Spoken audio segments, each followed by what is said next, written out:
Amém. Boa noite. Graça e paz. Pode botar do outro lado aqui. Bênção demais, nós estamos aqui hoje, mais uma vez reunidos, na presença do Senhor.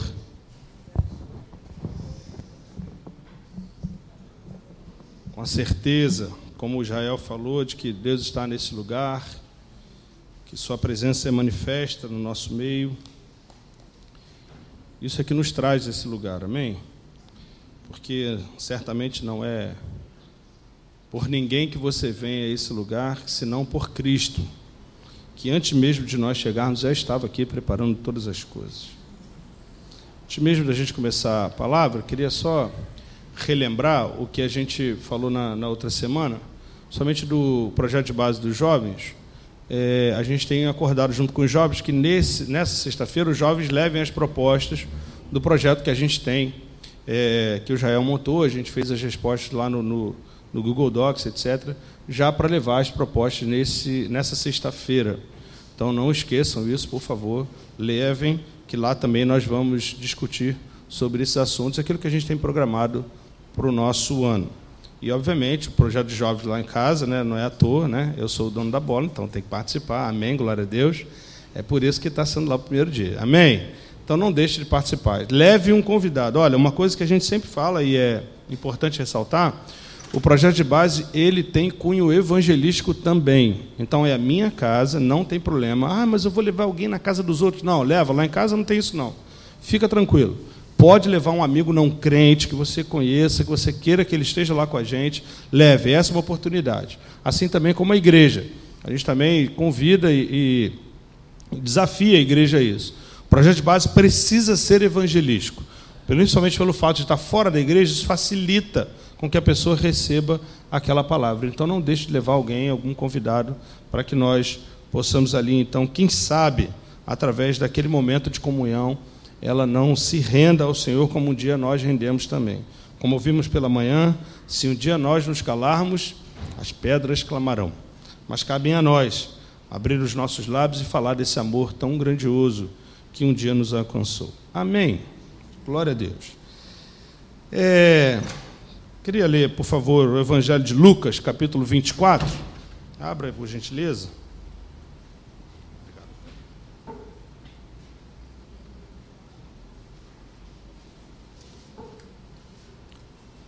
Evangelho de Lucas, capítulo 24.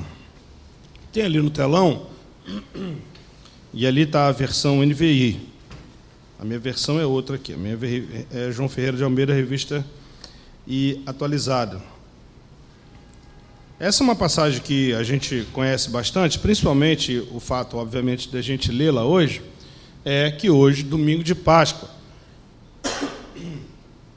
E hoje pela manhã, o pastor João já falou um pouco sobre isso e o conceito dessa Páscoa, como ela se deu, e eu vou falar mais um pouquinho sobre isso também. Perdoem os que vieram de manhã, talvez tenha algo um pouco repetitivo, mas é só para contextualizar aquilo que eu tenho, aquilo que Deus colocou no meu coração para trazer para os irmãos. Evangelho de Lucas, capítulo 24. Todos acharam? Vamos ler? Prestem atenção, por favor. Mas no primeiro dia da semana, alta madrugada, foram elas ao túmulo levando os aromas que haviam preparado. Elas, mulheres, que acompanhavam o cortejo, que viram José de Arimateia, então, tirar o corpo da cruz e colocá-lo no sepulcro. Isso está no capítulo 23 de Lucas. E encontrando a pedra removida do sepulcro, mas, ao entrarem, não acharam o corpo do Senhor Jesus. Aconteceu que, perplexas a esse respeito, apareceram-lhe 2 varões com vestes resplandecentes. Estando elas possuídas de temor, baixando os olhos para o chão, eles lhe falaram: por que buscar entre os mortos ao que vive? Ele não está aqui, mas ressuscitou. Lembrai-vos de como vos preveniu, estando ainda na Galiléia, quando disse: importa que o Filho do Homem seja entregue nas mãos dos pecadores e seja crucificado e ressuscite no terceiro dia. Então se lembraram das suas palavras. E, voltando do túmulo, anunciaram todas essas coisas aos 11 e a todos os mais que com eles estavam. Eram Maria Madalena, Joana e Maria, mãe de Tiago. Também as demais que estavam com elas confirmaram estas coisas aos apóstolos. Tais palavras lhe pareciam como um delírio e não acreditaram nelas. Pedro, porém, levantando-se, correu ao sepulcro e, abaixando-se, nada mais viu, senão os lençóis de linho, e retirou-se para casa, maravilhado do que havia acontecido. Verso 13. Naquele mesmo dia, 2 deles estavam de caminho para uma aldeia chamada Emaús, distante de Jerusalém, 60 estádios, e iam conversando a respeito de todas as coisas sucedidas. Aconteceu que, quando conversavam e discutiam, o próprio Jesus se aproximou e ia com eles. Os seus olhos, porém, estavam como que impedidos de o reconhecer. Então lhes perguntou Jesus: que é isso que vos preocupa e de que ides tratando à medida que caminhais? E eles pararam entristecidos. Um, porém, chamado Cleopas, respondeu dizendo: és o único, porventura, que, tendo estado em Israel, ignoras as ocorrências desses últimos dias? Ele lhes perguntou: quais? E explicaram: o que aconteceu a Jesus, o Nazareno, que era varão profeta, poderoso em obras e palavras diante de Deus e de todo o povo. E como os principais sacerdotes e as nossas autoridades o entregaram para ser condenado à morte e o crucificaram. Ora, nós esperávamos que fosse ele quem havia de redimir a Israel. Mas depois de tudo isto, já está o 3º dia desde que tais coisas sucederam. É verdade também que algumas mulheres das que conosco estavam nos surpreenderam, tendo ido de madrugada ao túmulo, e não achando o corpo de Jesus, voltaram dizendo que teria tido uma visão de anjos, os quais afirmam que ele vive. De fato, alguns dos nossos foram ao sepulcro e verificaram a exatidão do que disseram as mulheres, mas não o viram. Então lhes disse Jesus: ó nécios e tardos de coração para crer tudo o que os profetas disseram. Porventura não convinha que o Cristo padecesse e entrasse na sua glória? E começando por Moisés, discorrendo por todos os profetas, expunha-lhes o que a seu respeito constava em todas as Escrituras. Verso 28. Quando se aproximavam da aldeia onde iam, fez ele menção de passar adiante. Mas eles o constrangeram, dizendo: fica conosco, porque é tarde e o dia já declina. E entrou para ficar com eles. E aconteceu que, quando estavam à mesa, tomando ele o pão, abençoando-o e tendo-o partido, lhes deu. Então se lhes abriram os olhos e o reconheceram, mas ele desapareceu da presença deles. E disseram um ao outro: porventura não nos ardia o coração quando ele pelo caminho nos falava, quando nos expunha as Escrituras? E na mesma hora, levantando-se, voltaram para Jerusalém, onde acharam reunidos os 11 e outros com eles, os quais diziam: o Senhor ressuscitou e já apareceu a Simão. Então os 2 contaram o que lhes acontecera no caminho e como fora por eles reconhecido no partir do pão. Verso 36. Falava ainda essas coisas quando Jesus apareceu no meio deles e lhes disse: paz seja convosco. Eles, porém, surpresos e atemorizados, estavam vendo um espírito. Mas ele lhes disse: por que estáis perturbados? E por que sobem dúvidas ao vosso coração? Vede as minhas mãos e os meus pés, que sou eu mesmo. Apalpai-me e verificai, porque um espírito não tem carne nem ossos, como vedes que eu tenho. Dizendo isto, mostrou-lhes as mãos e os pés. E por não acreditarem eles ainda, por causa da alegria, estando admirados, Jesus lhes disse: tendes alguma coisa que comer? Então lhe apresentaram um pedaço de peixe assado e um favo de mel, e ele comeu na presença deles. Até aqui. Amém. Vamos orar? Pai de infinita graça e profundo amor, bendizemos o teu santo nome pelas tuas sagradas Escrituras, que nos expõem a verdade, nada além da verdade. Por isso aqui estamos neste lugar, Senhor, porque sabemos que tudo quanto nós temos ouvido de Ti, somente de Ti temos ouvido, é a verdade para as nossas vidas. Agora, Deus, em nome de Cristo, que essa verdade encontre morada nos nossos corações e nos transforme a Tua imagem e semelhança, para que, ao agirmos neste mundo, as pessoas contemplem, entendam e, conjuntamente conosco, proclamem que há um só Senhor, um só Deus, a saber, Cristo, que ressurreto está, vivo para todo sempre. É em nome dele que nós choramos. Amém. Como eu disse anteriormente, hoje, domingo de Páscoa, nós temos por hábito e cultura, tradição, ou qualquer outra palavra que você queira utilizar, comemorarmos a Páscoa. Na realidade, essa palavra comemorar não seria a melhor empregada, talvez nos relembrarmos da Páscoa seria a melhor palavra a ser empregada, porque na realidade a Páscoa é um memorial. Originalmente essa festa é uma festa judaica, ela não é cristã em sua essência. É judaica porque, como até falamos de manhã, um pouquinho sobre ela, e o pastor na introdução do culto falou novamente sobre essa Páscoa, ela nasce a partir de um evento. Que evento é esse? O evento da libertação dos judeus, ainda hebreus naquele caso, dos hebreus do jugo egípcio de 400 anos. Jugo esse que nasce a partir da desobediência desse povo. Permita-me, por favor, dar um passo atrás dessa Páscoa. E por que esse povo está nessa condição? Na realidade, eu falei um pouco sobre isso da última vez que preguei, no início do mês passado. Porque a história, a partir do capítulo 12 de Gênesis, é o esforço que Deus leva até a cabo de tratar o problema que o homem causa até Gênesis 1. E que problema é esse? Simplesmente pecado.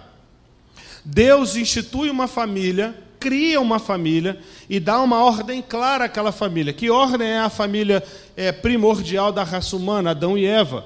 Frutificai. Então, eles ali, Deus faz todas as coisas, e então, a partir dessa criação, e Deus, quando cria o homem e a mulher, no final de toda ela, vai dizer assim, tudo quanto Deus criou é muito bom. Então, não há nenhum tipo de problema no Éden, a não ser quando, então, Eva, seduzida pela serpente, dá ouvidos a ela e, então, se entrega às suas paixões e desejos, e ali, então, come do fruto e dá ao seu marido, que também come do fruto, e os dois pecaram. Obviamente, todo mundo sabe dessa história. E quando Deus vai conversar com eles, eles vão e se escondem porque descobrem que estão nus. E ali, naquele momento, eles têm a perfeita condição de discernir o bem e o mal. Anteriormente, não discernido, porque só havia, e tudo o que havia era bom e muito bom. E Deus falou assim, olha, disso vocês não comunguem, por favor, não comam desse fruto, para que não te suceda a morte, mas eles desobedeceram. E Deus, na tentativa, e vendo sucessivas vezes, leiam, por favor, Gênesis de 1 a 11, principalmente no capítulo 3, da queda para até o 11, sucessivas vezes Deus tenta fazer com que aquilo seja retomado. Parece que Deus e os seus planos se frustram, porque até o dilúvio, disseminar toda a raça humana de novo, ele recomeça com uma nova família e não dá certo de novo. Meu Deus, o que fazer?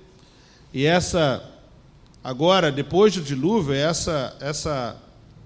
esse povo pós-dilúvio também incorre no mesmo erro e vão lá e se juntam e querem fazer uma escada para chegar aos céus e ali, então, serem reconhecidos como deuses também.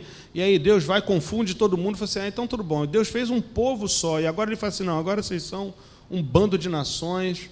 E aí confunde todo mundo com as línguas e criam as línguas e eles são dispersos.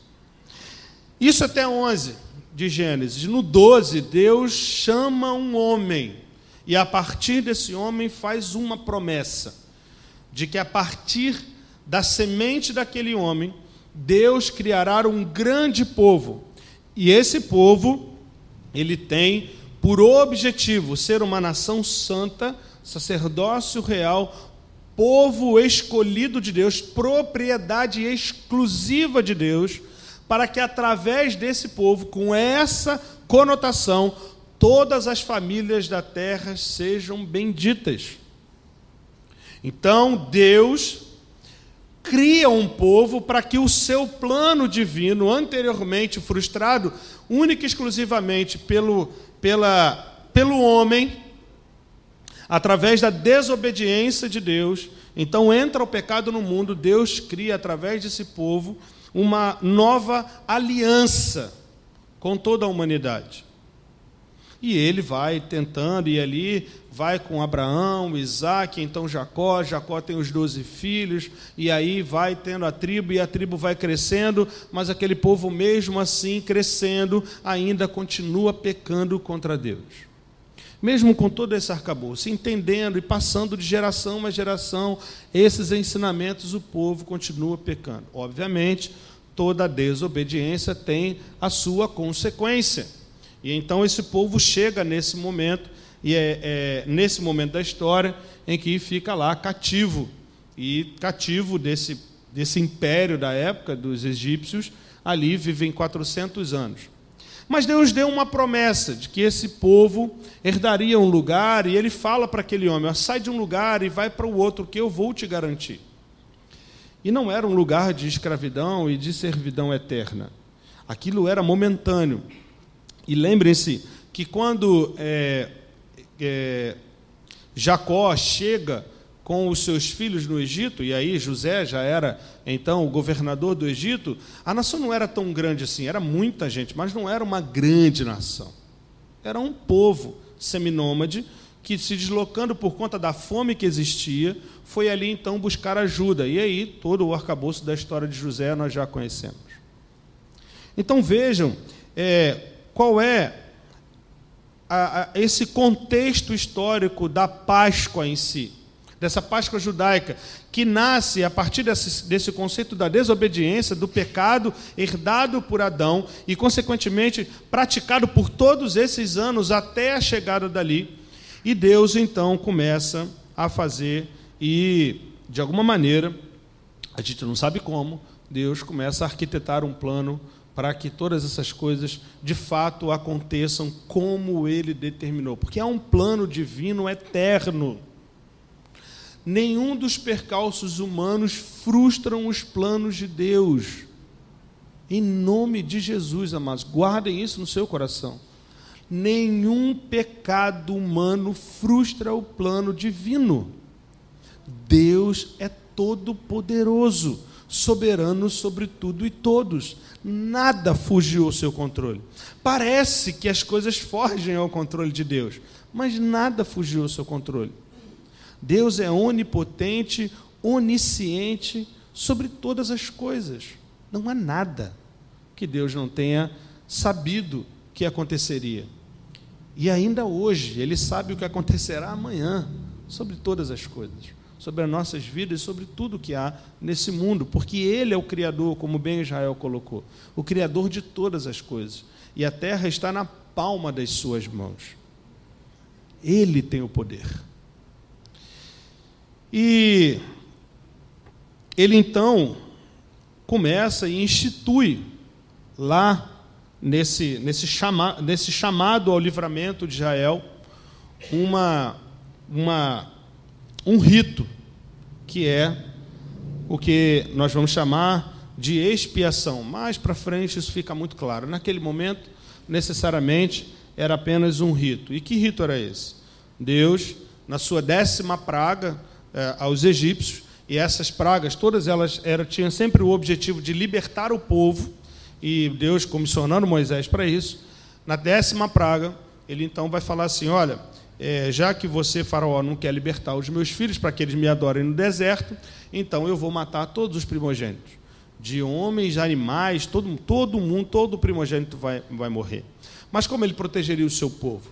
Ele então faz um pacto com a sua nação, essa nação eleita, sacerdócio real, propriedade exclusiva do Rei de todos os reis, o Deus Todo-Poderoso, e diz, vocês vão então matar um cordeiro com essas especificações, e Deus dá toda a especificação, sem mácula, novo, etc. e tal, e aí então vocês vão pegar o sangue desse cordeiro e vão sujar lá os umbrais da porta e a soleira da porta, porque eu vou cumprir a minha promessa e vou matar todos os primogênitos. Porém, daquela casa em que tiver o sinal do sangue, o anjo da morte não entrará naquela casa.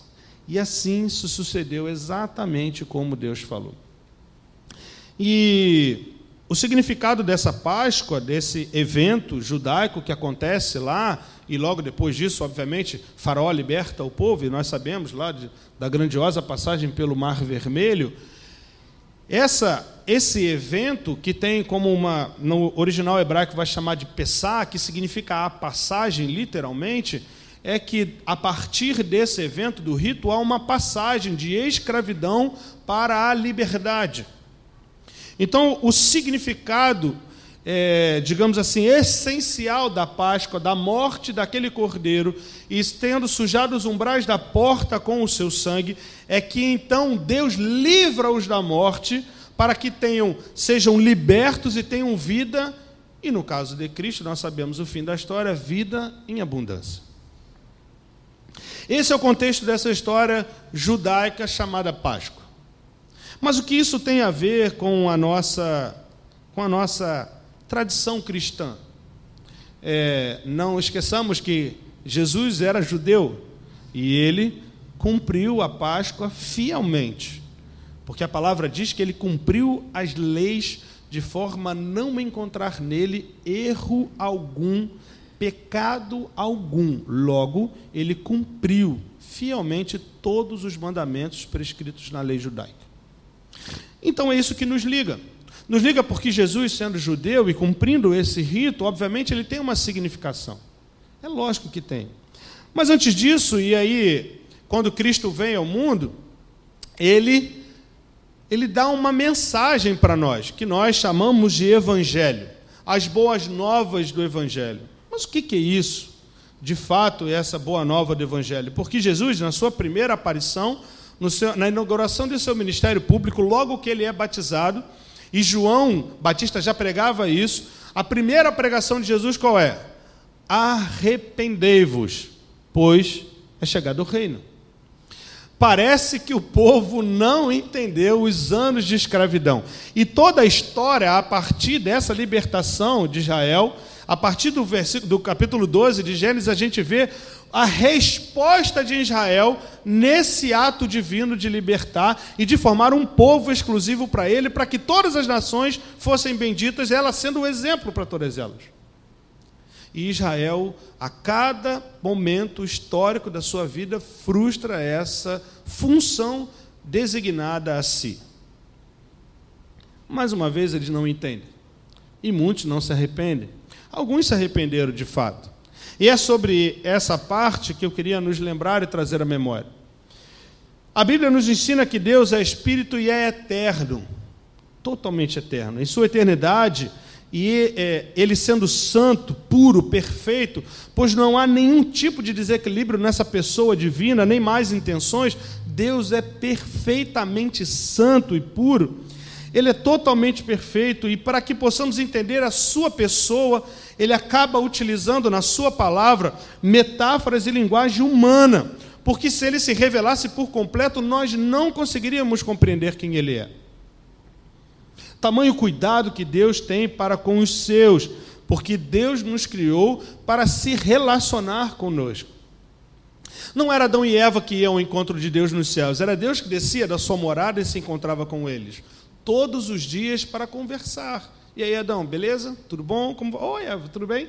Já fez a janta? Muito bom. Vamos comer daqui a pouco e tal. Senta lá, troca uma ideia, janta, conversa aí que nome de bicho você deu hoje, que bicho você descobriu, tá, boa, legal, bom nome, a planta tal. E foi tudo assim que aconteceu. E olha, vamos conversar aqui, olha, que coisa boa que nós criamos aqui, vamos lá.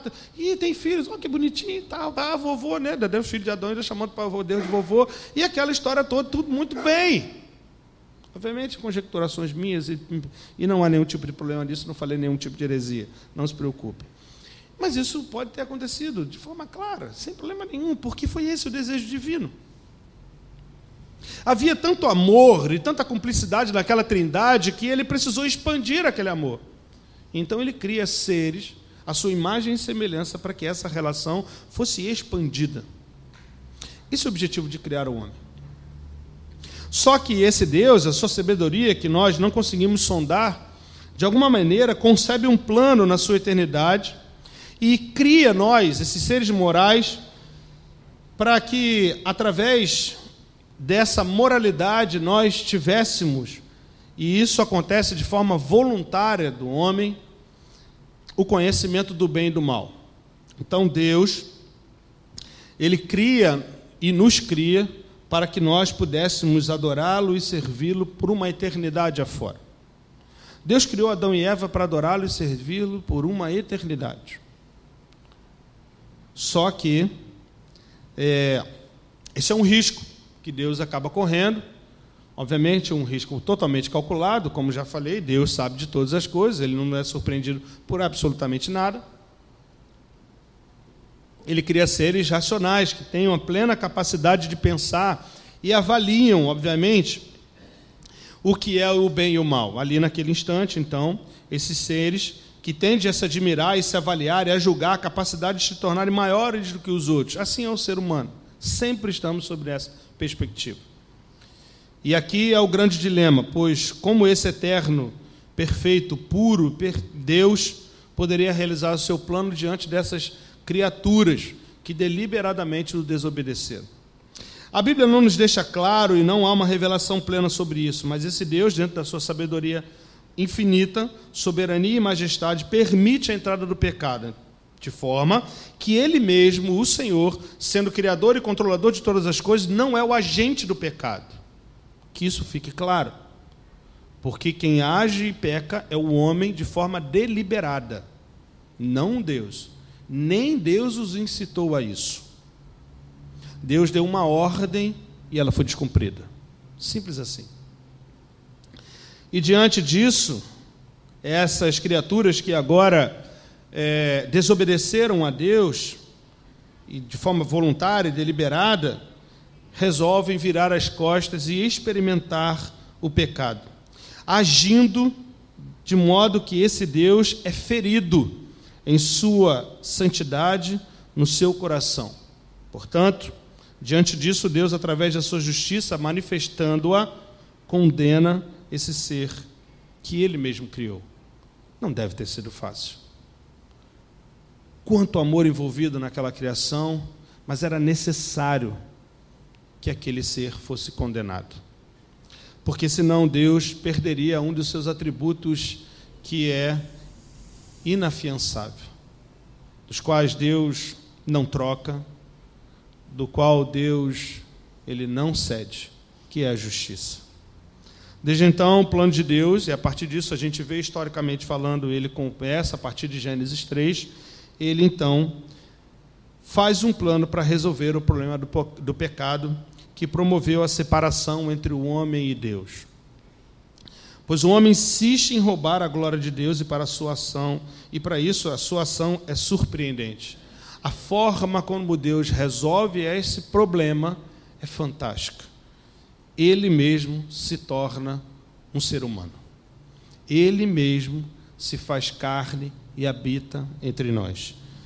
Esse ser humano que vem ao mundo como homem, através dos processos normais, se não a sua concepção, que é extraordinária, todo o processo de desenvolvimento e crescimento desse ser dentro da barriga de Maria é natural, não há nada de sobrenatural, senão a sua concepção, então somente ela, faz com que esse homem e essa criança possua de fato uma alma verdadeira, humana, passando por todos os dilemas que um ser humano passa, as frustrações, decepções, dores e todos os sentimentos inerentes aos seres humanos. E na cruz, esse homem experimenta a morte em favor de todos os que ele decidiu salvar. E exatamente pelo fato de ser homem, ser Deus homem, agora habitando no meio de nós e não ter pecado, ele, ao morrer, Jesus, o Cristo de Deus, adquire mérito suficiente diante de Deus, pelo fato de não ter pecado, tornando possível o pagamento da dívida e resgate daqueles a quem ele decidiu salvar. Muito parecido com aquilo que aconteceu no deserto. Só que lá foi um animal que foi necessário, porque através do sinal da praga, o animal salva, porque faz com que o anjo passe por aquela casa e não haja morte. Agora, Cristo se doa integralmente como homem para a remissão e resgate de todos quanto ele deseja resgatar. E Só que não acaba aqui. Essa história continua. E até aqui nós chamamos tecnicamente, na teologia, de o estado de humilhação de Cristo. Humilhação porque ele deixa de ser Deus, abre mão de sua glória e habita no meio de nós. Isso não quer dizer, eu falei um pouco disso de manhã na abertura do culto, que ele perde os seus atributos divinos. Não, ele agora os exerce da mesma maneira, sendo que dependente da relação com Deus. É por isso que todas as vezes que quando Deus age através de Cristo, ele ora antes e pede ao Pai que o glorifique, para que o nome do Pai seja glorificado. Então Jesus, enviado por Deus, agora assume a forma de homem, mas como Deus homem, age como Deus no nosso meio. Mas há uma dívida a ser paga. E ele, como um homem, não como Deus, se doa por completo até a morte, e morte de cruz. O maldito se fez bendito por todos nós.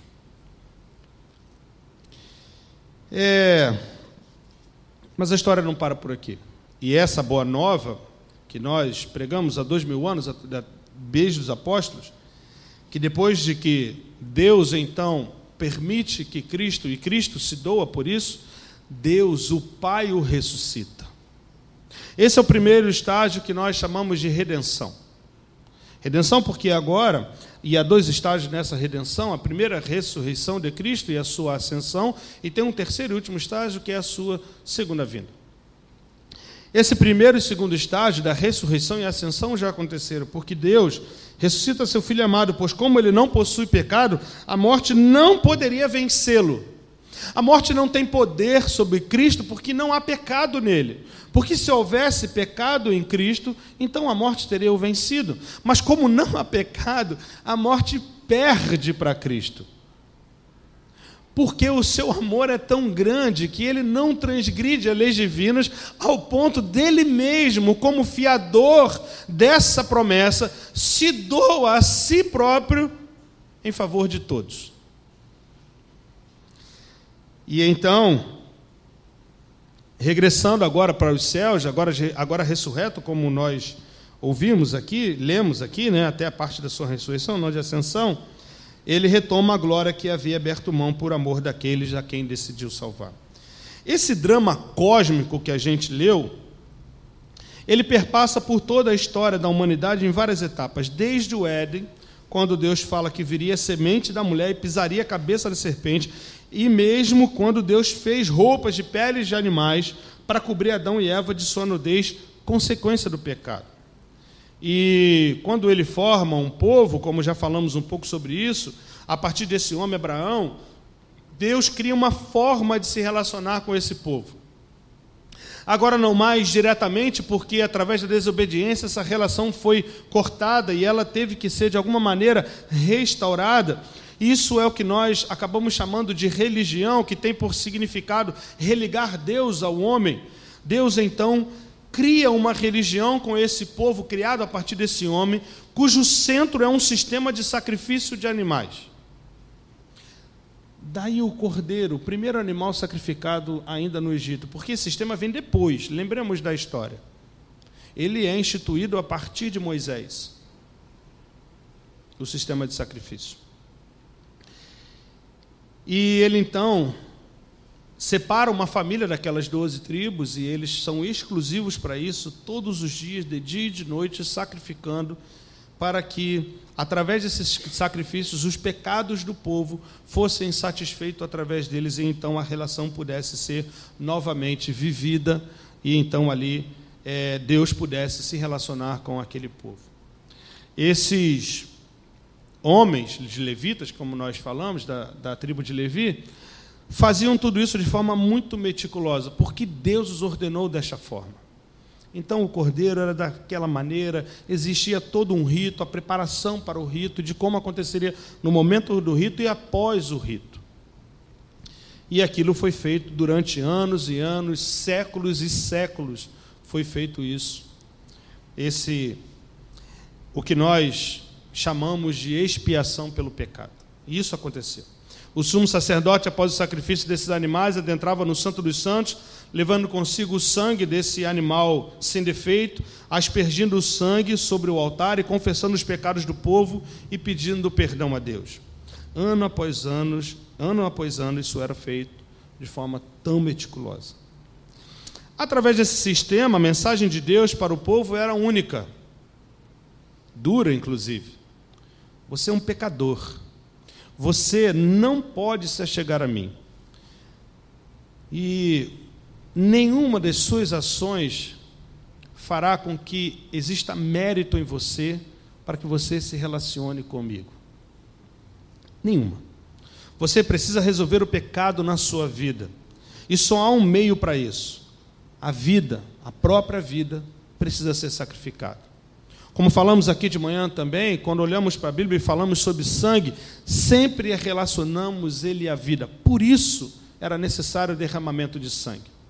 Naquele caso de animais, então, sacrificada a vida, isso é, daqueles animais tendo seu sangue derramado, e isso era necessário, pois somente a partir desse derramamento é que poderíamos nos relacionar com Deus. E aí o perdão era restaurado, a ira de Deus era satisfeita, aplacada era a ira do Senhor quanto aos pecados, mas só que isso era recorrente, acontecia, ia acontecendo. Mas ainda mesmo no Antigo Testamento, Deus nos indica uma solução definitiva, quando através dos seus profetas ele nos fala a respeito de um sacrifício que acabaria com esse sistema de sacrifícios anos após anos. Pois esse sistema era uma sombra do verdadeiro sacrifício final e inteiramente eficaz. Pois ele mesmo se sacrificaria como um cordeiro no altar do Calvário, para a remissão de todos, derramando seu sangue, sangue humano, agora, não de animais, para pagar de uma vez por todas a dívida e a culpa que estava sobre nós. Portanto, nada do que fizermos pagará nossos pecados, pois somente o sangue de Jesus é capaz de pagar os nossos pecados. Não há nenhum mérito nas nossas ações e pensamentos, pois nada disso tem a capacidade de nos salvar, somente pelo sangue. Isso é que a igreja prega durante mais de 2000 anos, através dos seus apóstolos e dos seus discípulos e da igreja, e etc, e etc. E chegamos até aqui com essa mesma pregação. Isso é o Evangelho. Essa é a boa nova do Evangelho. Que em Cristo há perdão permanente e total dos nossos pecados. Fora dele, não há perdão. O engraçado, não sei se engraçado é a melhor palavra, não. O interessante, melhor assim. O interessante é que mesmo diante de todas essas coisas, e sabendo essa história toda, nós insistimos em pecar. Por quê? Para quê? Simples. Nós vimos exatamente no relato que lemos. Mesmo diante de todas as maravilhas que ouvimos de Deus, e aqueles homens testemunharam isso, muitos ainda não creem. Cristo falou que ia ressuscitar. O próprio anjo diz às mulheres, lá no verso 6 e 7, fala assim, calma aí, não se preocupem, mas por que vocês estão assombradas?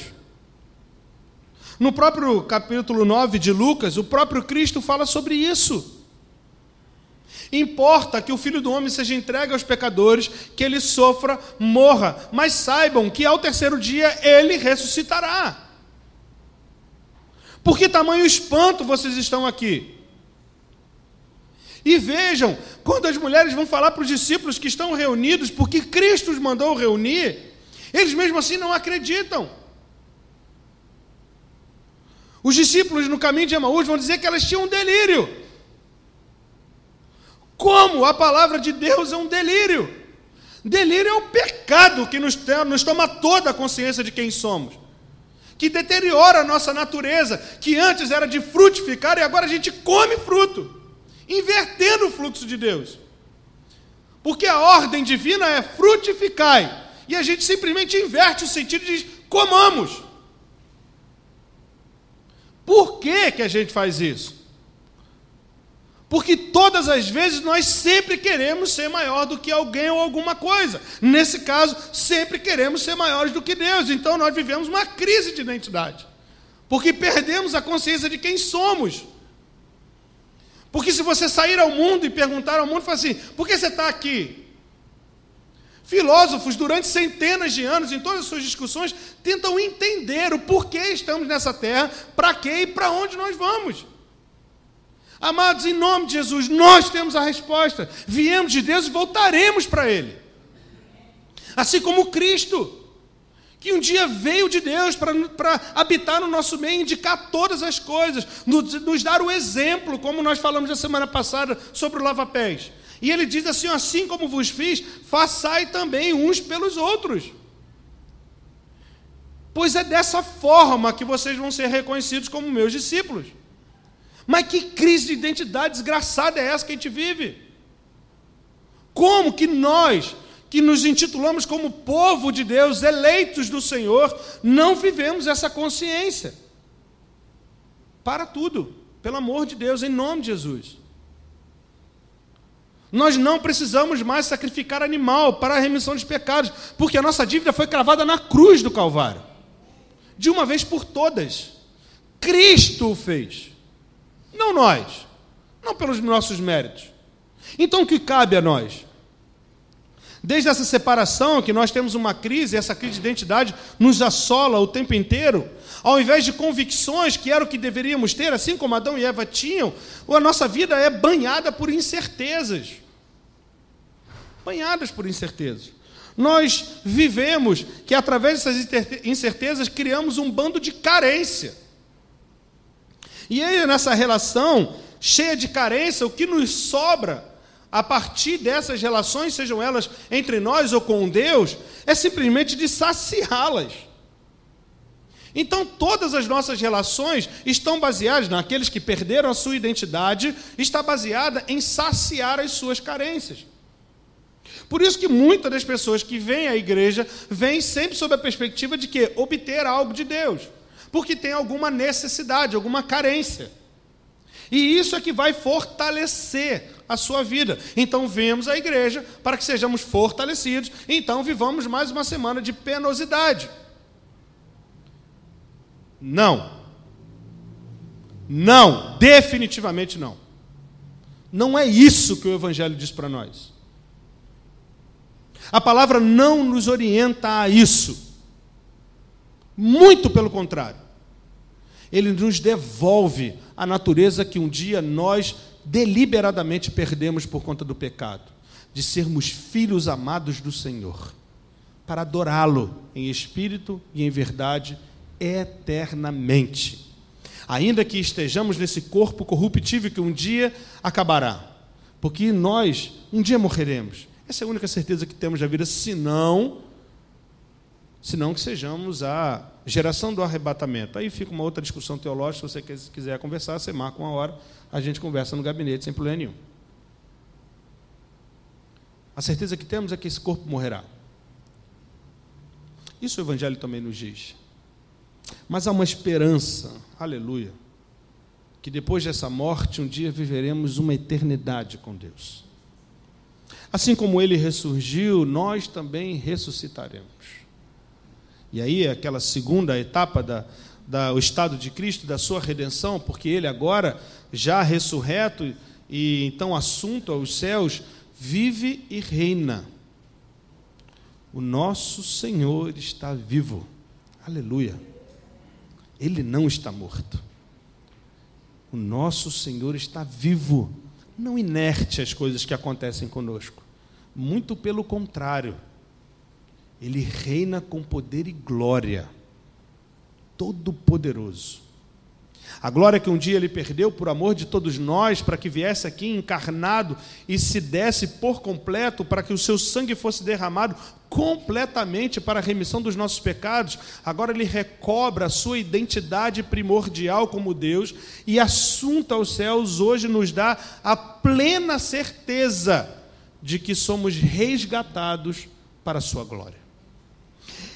Essa é a nossa identidade. É para isso que Deus fez todo o seu plano. Para que através da morte de Cristo, as nossas relações com Ele fossem restauradas. E a partir dessa consciência agora, então, vivemos as nossas relações da mesma maneira. Porque aquele que diz que ama a Deus e não ama o seu irmão é mentiroso. Se engana a si mesmo. Olha que palavra dura para nós.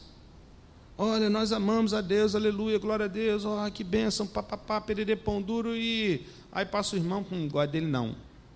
Que é isso, amado? Em nome de Cristo. E alguém é obrigado a gostar de você também? Amados, olha, quem é meu amigo mais íntimo vai entender bem o que eu estou falando. Me amar é difícil. Cala a boca. Eu sabia que ele ia falar uma gracinha, mas é difícil. Muito. Não é pouco, não. Muito difícil. Eu sou muito... Minha mulher está ali assim, me condenando completamente. Porque, de fato, é muito difícil. Mas há um jeito de melhorarmos. Quando a gente olha agora para esse pedaço de pão e o vinho, e o próprio Cristo muda esse caminho para nós, nos dando agora não mais um sacrifício, mas um memorial perpétuo. Essa lembrança precisa nos transformar. Porque a morte dele está sendo lembrada ali, não mais no madeiro, porque ele lá não está. Aleluia. Ele está vivo. Então, através desse memorial, a ceia do Senhor, nós não precisamos mais sacrificar o cordeiro.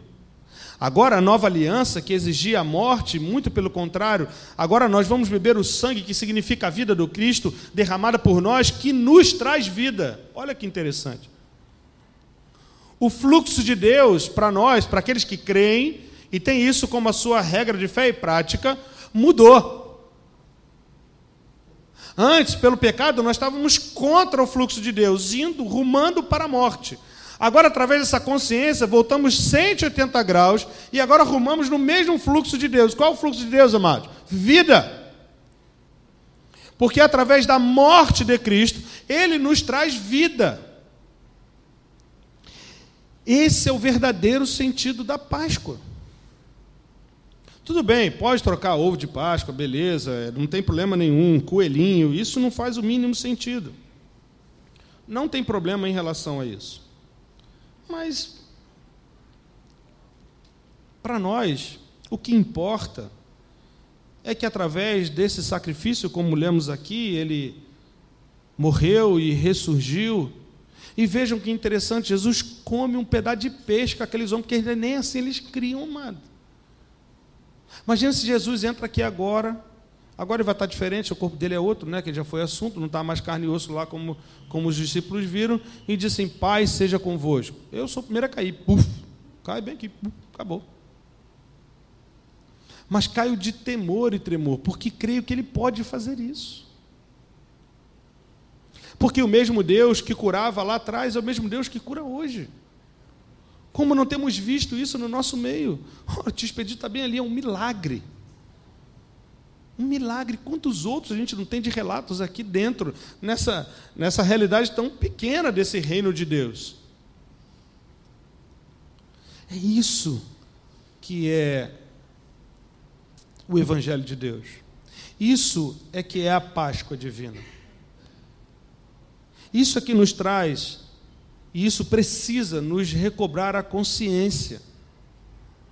Porque, irmão, olha, em nome de Jesus, se você não consegue olhar para aquela cruz e não se emocionar, e aquilo não transformar o seu ser, tem alguma coisa errada. Não é possível. Não é possível que você, olhando para aquele lugar, você fale, não era eu que tinha que estar ali, meu Deus, não era ele não fez nada para estar ali. Mas por amor ele estava ali. Por amor de cada um de nós. Esse é o Evangelho de Deus. Essa é a Páscoa de Deus. O Cordeiro que nos traz a paz. O Cordeiro Santo de Deus, que tira o pecado do mundo, foi imolado em favor de nós. Cada um de nós. Então é através dessa consciência que a nossa identidade é recuperada. Quando olhamos e lemos os relatos e nós nos emocionamos, isso é Deus tratando a nossa vida. Por isso que nós chamamos isso de memorial. Porque é através desse pedaço de pão, desse copo com suco de uva, do vinho, que nós fazemos menção de que o Senhor vive. A nossa Páscoa é essa. A nossa Páscoa não é trocar ovos, coelhinhos, nem tampouco sacrificar mais um cordeiro, não há necessidade. Porque o Cordeiro de Deus já foi sacrificado. Aleluia. Isso é o que importa para nós. E como a gente leu aqui no início, o pastor João leu Hebreus capítulo 9, eu queria ler com você. Você não precisa abrir, por favor, deixe quieto aí. Só ouça o que eu vou falar agora. Olha o que o escritor de Hebreus vai dizer para nós. Quando, porém, veio Cristo como sumo sacerdote dos bens já realizados, mediante o maior e mais perfeito tabernáculo, não feito por mãos, quer dizer, não desta criação, não por meio de sangue de bodes e de bezerros, mas pelo seu próprio sangue, entrou no Santo dos Santos, uma vez por todas, tendo obtido eterna redenção. Portanto, se o sangue de bodes e de touros e a cisa de uma novilha, aspergidos sobre os contaminados, os santificam, quanto à purificação da carne, muito mais o sangue de Cristo, que pelo Espírito eterno a si mesmo se ofereceu sem mácula a Deus, purificará as nossas consciências. A morte de Cristo nos traz transformação da consciência. Porque sem essa transformação, não há nenhum tipo de ação que vá, de alguma forma, dar credibilidade a nós, e muito menos àquele que nos tem enviado. Então é disso que se trata. Não é de outra coisa. Vou repetir. Muito mais o sangue de Cristo, que pelo Espírito eterno a si mesmo se ofereceu sem mácula a Deus, purificará a nossa consciência de obras mortas para servirmos ao Deus vivo. Por isso mesmo, ele é o mediador da nova aliança, a fim de que, intervindo a morte para a remissão das transgressões que havia sob a primeira aliança, recebem a promessa da eterna herança aqueles que têm sido chamados. Irmãos e irmãs, em nome de Jesus, recobremos isso todas as vezes nas nossas vidas. O esforço de Deus, do Deus desse evangelho que eu li aqui no início, é transformar a sua consciência. Por isso que o apóstolo Paulo vai dizer que, uma vez transformada a consciência, tudo se faz claro para nós. Agora, se você ficar lutando sobre aquilo o tempo inteiro, e ficar reclamando, e não entender, e não se esforçar para entender aquilo, não vai dar certo. É esse sangue e corpo que nós vamos participar agora.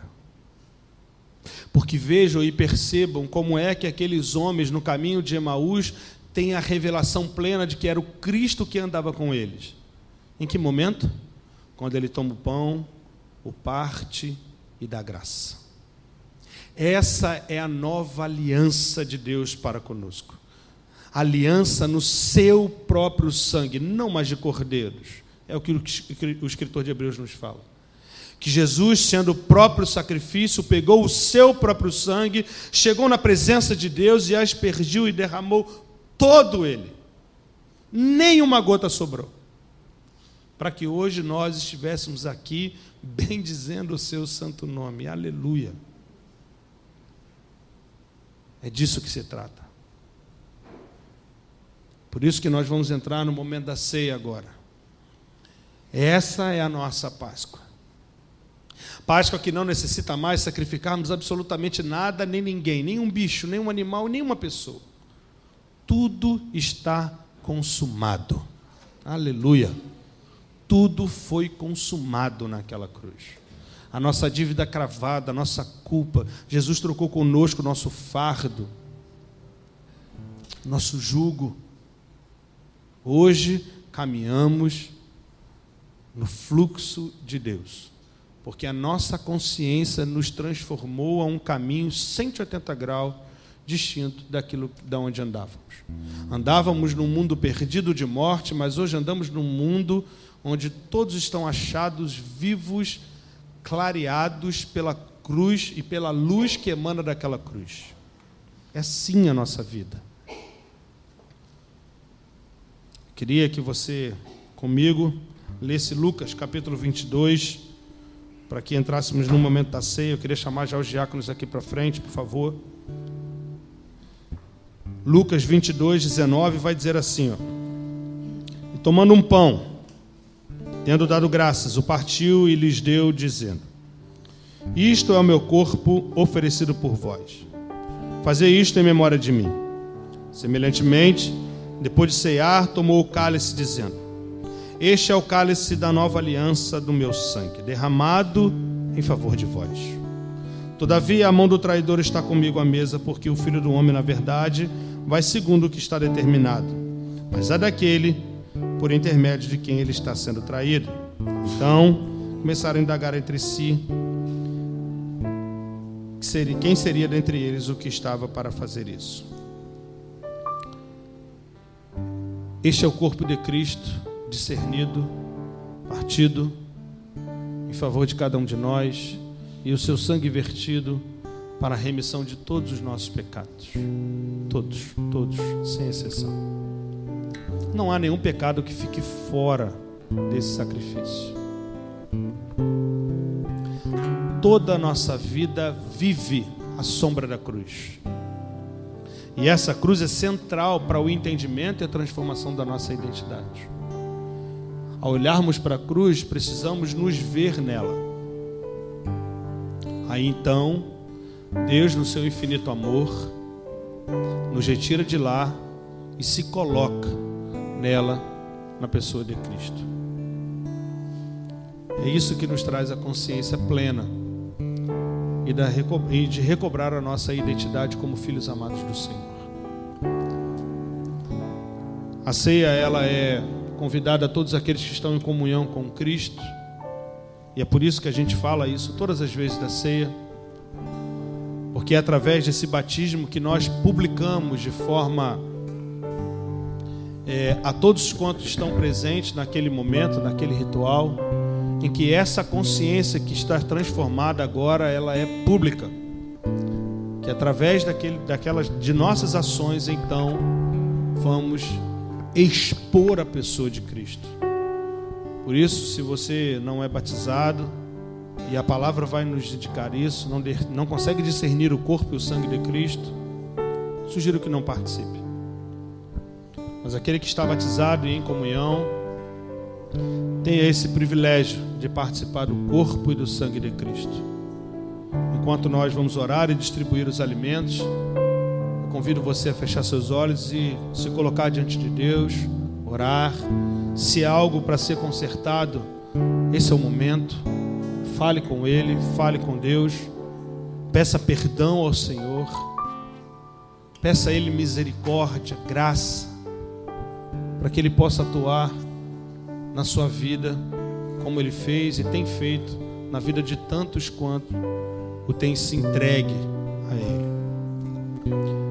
Pai, em nome de Jesus, nós te apresentamos elementos da ceia, Senhor, o pão e o vinho.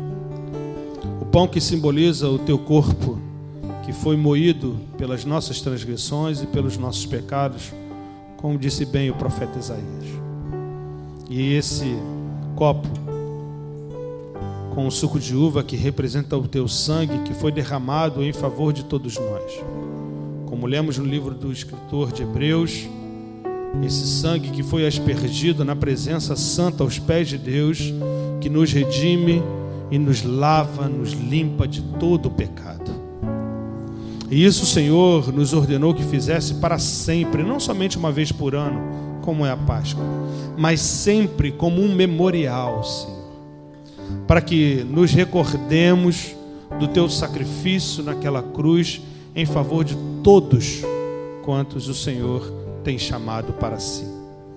Obrigado por essa consciência que o Senhor nos tem dado, pelo privilégio de sermos chamados teus filhos amados. Portanto, Deus, através desses elementos, nós possamos ser visitados pelo teu Espírito, Senhor, em nome de Jesus. Que a tua pessoa seja manifesta nas nossas vidas, que pessoas possam ser curadas, libertas, salvas pelo teu santo nome, Senhor. Em nome de Jesus Cristo nós choramos e bendizemos. Amém. Pode distribuir. Ao receber os elementos, por favor, vá ficando de pé. E aproveite para louvar ao Senhor.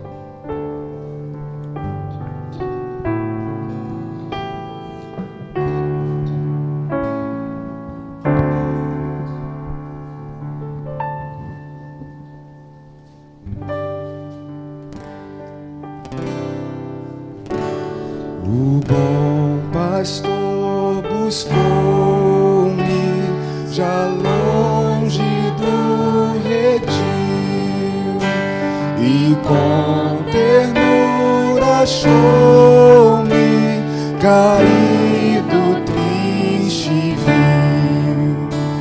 As chagas com amor pensou e ao lar dos braços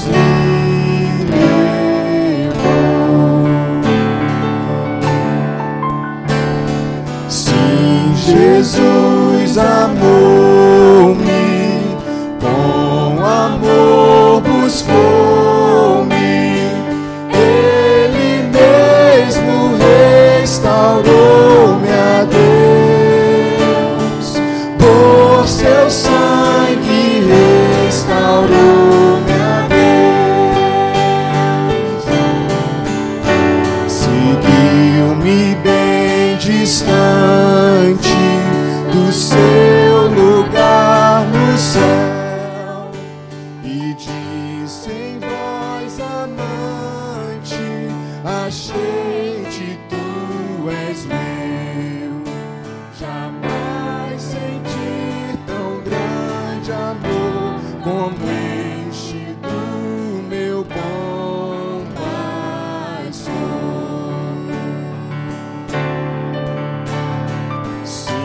Jesus amou-me, com amor buscou-me, Ele mesmo restaurou-me a Deus, com seu sangue restaurou-me a Deus. Por Ele sou querido, singular, pois Ele foi ferido a fim de me salvar. Assim ovelha dele sou e com seu rebanho vou.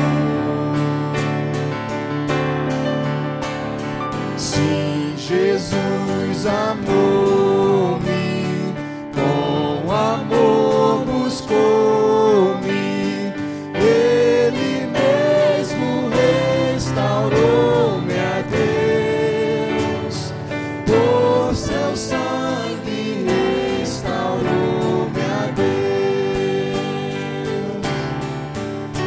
Prossigo alegre agora, Deus dá poder cabal e a graça salvadora protege-me do mal. O bom pastor comigo está, meus passos Ele guiará.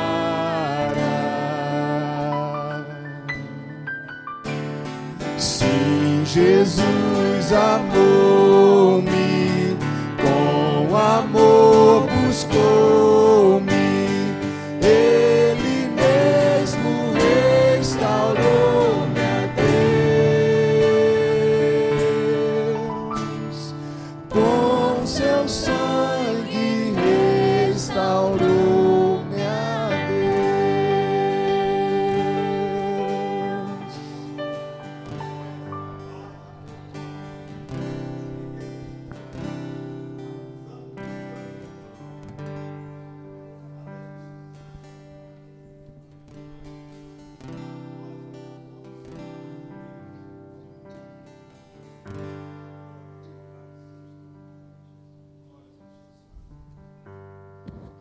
Você pode continuar glorificando, meu irmão. Aleluia. Glórias sejam dadas ao Santo Deus. Porque eu recebi do Senhor o que também vos entreguei, que o Senhor Jesus, na noite em que foi traído, tomou o pão, e tendo dado graças, o partiu e disse: isto é o meu corpo que é dado por vós. Fazei isto em memória de mim. Por semelhante modo, depois de haver ceado, tomou também o cálice, dizendo: esse cálice é a nova aliança no meu sangue. Fazei isto todas as vezes que o beberdes em memória de mim. Porque todas as vezes que comerdes este pão e beberdes o cálice, anunciais a morte do Senhor até que ele venha. Por isso, aquele que comer o pão ou beber o cálice do Senhor indignamente será réu do corpo e do sangue do Senhor.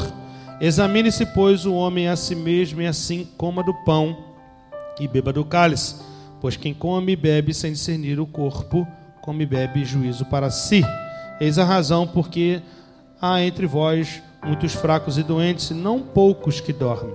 Porque se nos julgássemos a nós mesmos, não seríamos julgados. Mas quando somos julgados, somos disciplinados pelo Senhor, para não sermos condenados com o mundo. Amém. Essa é a Páscoa. Páscoa que nos traz a mensagem de esperança. Uma mensagem de redenção. Pois o Cristo de Deus, a ovelha de Deus, como acabamos de cantar aqui, nos fez suas ovelhas, se entregou totalmente em favor de nós. Esse pedaço de pão simboliza exatamente o corpo dele, que foi dilacerado por amor, só por amor de cada um de nós. Que a sua consciência seja transformada, meu irmão, em nome de Jesus. Essa é a minha oração. Que você tenha essa consciência transformada a cada dia, e o esforço de viver na presença do Senhor. Participemos todos juntos do pão, do corpo do Senhor.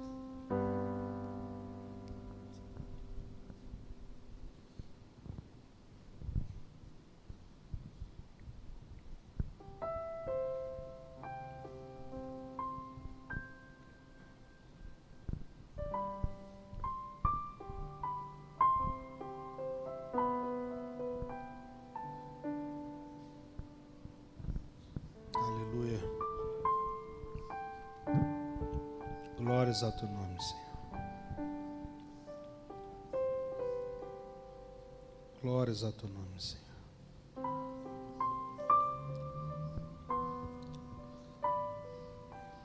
Da mesma forma, quando nós olhamos para o copo com suco de uva, que simboliza o sangue vertido naquela cruz, sejamos da mesma maneira, então, impactados na nossa consciência. Há um esforço, irmãos. Ele se esforçou até o fim. Não foi fácil. Lembre-se, no Getsemane ele orou 3 vezes. E ele pediu, como um homem que era, se fosse possível, que o cálice da morte passasse dele. Mas era necessário. O problema é que a necessidade que havia dele morrer não foi culpa dele, foi minha e sua. Foi nossa. Isso precisa nos constranger. Que aquele sangue vertido não precisaria ser o dele, tinha que ser o nosso. Que amor é esse que dá a sua própria vida em prol dos seus amigos, como ele mesmo falou? E hoje nós, seus filhos e amigos de Deus, compartilhamos dessa bênção. Desfrutamos da sua presença de forma plena, total, conscientes de quem somos, para onde estamos indo, pois caminhamos, meu amado irmão, para Jerusalém celestial. Aleluia! Onde um dia sentaremos à mesa e Ele nos servirá. E ali viveremos uma eternidade com Ele. Que alegria! Que alegria, meu irmão. Imagina o Senhor nos recebendo e nos chamando pelo nome. Entra no gozo do teu Senhor. Essa é a nossa esperança. Isso é que o sangue do Cordeiro nos traz à memória, de que Ele um dia voltará para nos levar para si. E ainda que passemos pela morte, aquele que está em Cristo viverá, porque Ele é a ressurreição e a vida. Ele, somente Ele. É disso que se trata a nossa Páscoa, de uma esperança eterna de ceiarmos com o Senhor. Participemos todos do sangue do Cordeiro.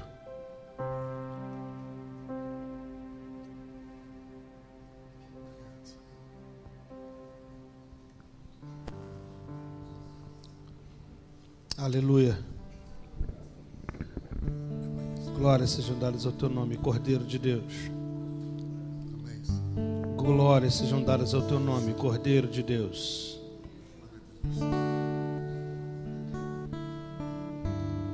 Que o Senhor seja conosco. Que a tua palavra faça morada nos nossos corações e transforme a nossa consciência e caráter a cada dia, Senhor. Que o pecado, quando bater a nossa porta, nós tenhamos a sabedoria de controlá-lo. Não pelos nossos esforços nem méritos, mas pelos esforços e méritos de Cristo. Porque foi Ele, Senhor, foi Ele, através do seu sacrifício, que satisfez a sua ira diante da tua justiça plena, bondosa, misericordiosa. Obrigado, Senhor, porque quando Tu nos olha totalmente lameados pelo sangue do Cordeiro. Essa é a causa de não sermos consumidos, Senhor. Porque as Tuas misericórdias têm, a cada manhã, acrescido um pouco mais as nossas vidas. Obrigado, Senhor. Obrigado pelo Teu sacrifício naquela cruz. Porque é somente por Ele que hoje nós temos vida e vida em abundância. Que o Senhor nos conserve desta maneira. E que a cada dia nós possamos dar um testemunho vivo, fiel e eficaz de toda a consciência que temos tido da transformação que o Senhor tem feito nas nossas vidas. Porque antes éramos mortos, sem nenhuma consciência, mas hoje estamos vivificados por Cristo. Pela sua morte e ressurreição, nós somos vivificados e conscientes de tudo aquilo que o Senhor nos tem chamado, para sermos bênção a todos aqueles que estão à nossa volta. Assim como Israel, nós herdamos essa promessa. E hoje, todas as famílias são benditas por conta do Teu corpo, Senhor. A igreja do Senhor nesta terra.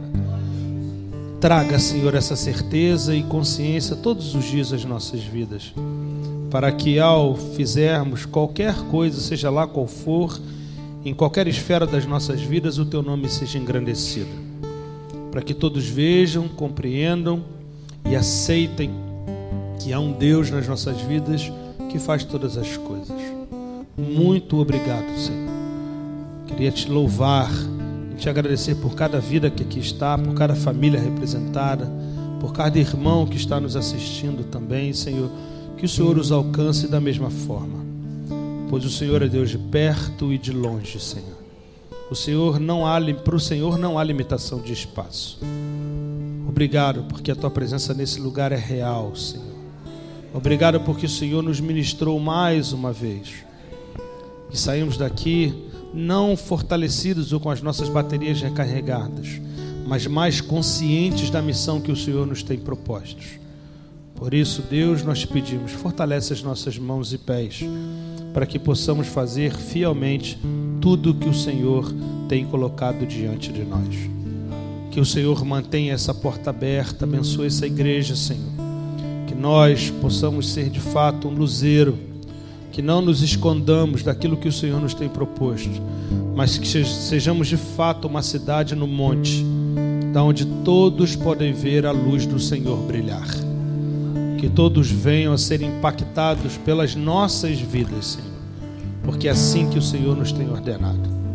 Agora, Pai, em nome de Jesus Cristo, leva-nos debaixo das tuas asas para as nossas casas. E que essa semana seja uma semana de vitória e bênção, como todas as outras que o Senhor nos tem proposto. Em nome de Cristo Jesus, o nosso Senhor. Queria chamar o pastor João para impetrar a bênção apostólica.